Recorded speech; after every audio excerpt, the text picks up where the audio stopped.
Hello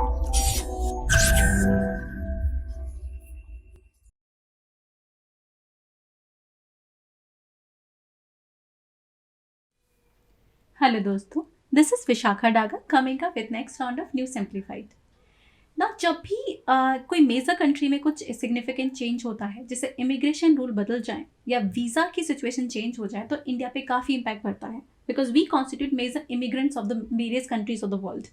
तो कुछ ऐसा ही हुआ है when US have pass the competes act. तो ये एक्ट क्या है, इससे इंडियन इमिग्रेंट्स पे क्या फ़र्क पड़ने वाला है, एम्प्लॉयमेंट पे क्या फ़र्क पड़ने वाला है, वो हम जानेंगे आज की वीडियो में। बढ़ते हैं आगे। सबसे पहले देखते हैं कि US house of representative have pass the competes act, which is also called creating opportunity for manufacturing, preeminence in technology and economic strength act. तो मैन्युफैक्चरिंग, टेक्नोलॉजी और इकोनॉमिक स्ट्रेंथ पे काम करने वाला है। House of representative is the lower house of the US, जैसे हमारे यहाँ लोकसभा होता है। Now what are the component? Compete act है क्या? कॉम्पीट एक्ट के आपके 4 कॉम्पोनेंट है। 3 को ध्यान रखेंगे तो चौथा अपने आप समझ जाएंगे, जो कि इंडिया से रिलेट करता है। सबसे पहले, it is going to invest in 3 important sector.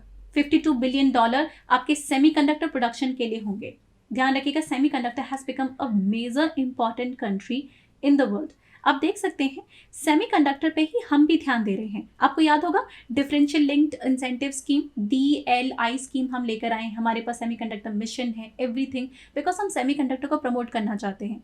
तो और यहीं पे यूएस की भी स्कीम आ रही है। और सेमीकंडक्टर इंपॉर्टेंट इसलिए भी है कि next set of industrial revolution की जो टेक्नोलॉजी है, फ्रॉम आर्टिफिशियल इंटेलिजेंस या फिर आपका इंटरनेट ऑफ थिंग्स या फिर बिग डेटा क्यों ना हो, everything depends on the semiconductors available है, तो आप उन टेक्नोलॉजी में अच्छे से इन्वेस्ट कर सकते हैं।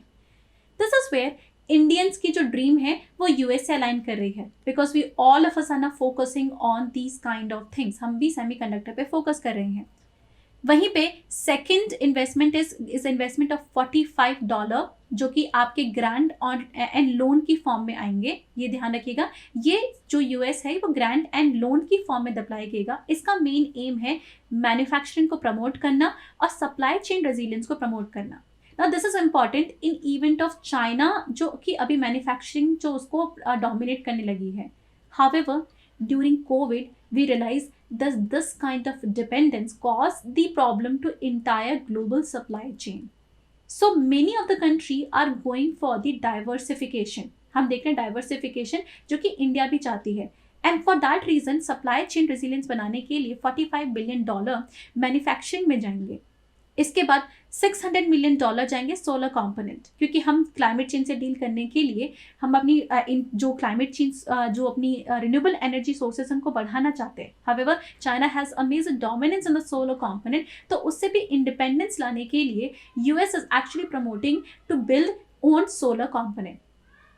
Now in order to do that, अगर देखा जाए तो यूएस की इकोनॉमी कुछ ऐसी है कि यूएस के पास रिसोर्स तो बहुत ज़्यादा है, जिसे कहते हैं economic resource, but human resource शायद इतना नहीं है। दैट्स वाई यूएस प्रमोट जो आपके स्टूडेंट हो, रिसर्चर हो, वो यूएस में जाएं। तो इसके लिए US is come with the green card में चेंज कर दिया गया। और इसके लिए यूएस ने 2 चेंजेस किए हैं, जो कि हमारे लिए सबसे इंपॉर्टेंट है। पहली बात, अगर कोई न्यू एंटरप्रेन्योर है तो उसके लिए ग्रीन कार्ड, उनके लिए new set of green card लेकर आए हैं। If you are an entrepreneur तो नई सेट ऑफ ग्रीन कार्ड है, मतलब जो पुराने ग्रीन कार्ड है उनसे ज़्यादा अलग ग्रीन कार्ड के नंबर्स तो बढ़ा दिए गए इफ़ यू आर एंटरप्रेन्योर। अब ग्रीन कार्ड क्या होता है? Green card is a type of a permanent residentialship जो आपको मिल जाती है, right? If you have got a green card of a country, that does not mean कि आप सिटीजन हो वहाँ के, कि आप वहाँ जाके वोट करके आ सकते हो, नहीं। बट आगे परमानेंट रेसिडेंट हो, आपको वहाँ से निकाला नहीं जाएगा तब तक आप अपना काम कर रहे हो वगैरह, ये सब कर रहे हो। अनलाइक वर्क वीजास, जहाँ पे एक पर्टिकुलर काम के लिए पर्टिकुलर साल के लिए आप होते हो, अगर आपका काम खत्म हो गया तो आपको उस कंट्री से बाहर निकाल दिया जाता है। परमानेंट रेसिडेंट में ऐसा नहीं होता। परमानेंट रेसिडेंट में आप वहाँ पर रह सकते हो काफ़ी लंबे टाइम तक, बट आपको सिटीजनशिप नहीं मिलती, उसके लिए आपको अप्लाई करना होगा।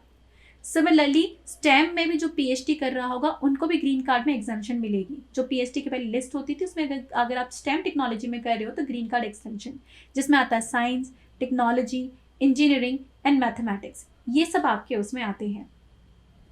चलिए बढ़ते हैं आगे और देखते हैं कि यूएस ने ऐसा क्यों किया। यूएस ने ऐसा इसलिए किया, इसका सबसे पहला रीज़न था, आप 3 रीजंस में इसको आप आसानी से क्लासीफाई कर सकते हो। एक तो है सोशियो इकोनॉमिक इनइक्वालिटी। देखते हैं हम जब सोलर कंपोनेंट पे काम कर रहे हैं, हम ऐसी इनोवेशन को काम कर रहे हैं जो कि मतलब जिससे इनइक्वालिटी कम हो और जो टेक्नोलॉजी है वो सबके पास एक्सेसिबल हो। तो देखा, क्लाइमेट चेंज और इमिग्रेशन से डील करने के लिए हम टेक्नोलॉजी लेकर आए हैं। तो ये हमारा पहला कंसर्न था यूएस का। दूसरा, यूएस सेड कि they want to promote innovation manufacturing. This a more realistic concern. US want to promote the manufacturing specially if they want to outcompete China. अगर वो चाइना को आउट कम्पीट करना चाहते हैं तो, and that's why with the help of this they want to bring a supply chain resilience. तो ये major objective हो जाते हैं कि इनोवेशन से मैन्युफैक्चरिंग से सप्लाई चेन, और सप्लाई चेन से चाइना को डील करना। This is what US is trying to achieve. अब देखते हैं इंडिया में इसका क्या फायदा है। For this, it will create a more opportunity for Indian, as Indian constitute a major share of the आपके जो वीज़ाज होते हैं यहाँ पे, स्पेशली H1B वीज़ा जो आपकी वर्क रिलेटेड वीज़ाज होते हैं, उसके लिए इंडियंस काफ़ी एलिजिबल हो जाते हैं। और and that to you know कि DLI स्कीम जब मैंने पढ़ाई थी तो भी मैंने बोला था कि सेमीकंडक्टर्स की उसको प्रमोट करने के लिए इंडिया में काफ़ी इंजीनियर्स हैं। सो इंडिया में टैलेंट है और टैलेंट पूल यूएस के ड्रेन को आपको सक्सेसफुल कर सकता है। तो एक तो यहाँ पे इंडिया में कंसर्न होता है ब्रेन ड्रेन की पॉसिबिलिटी में। India also needs similar kind of scientist.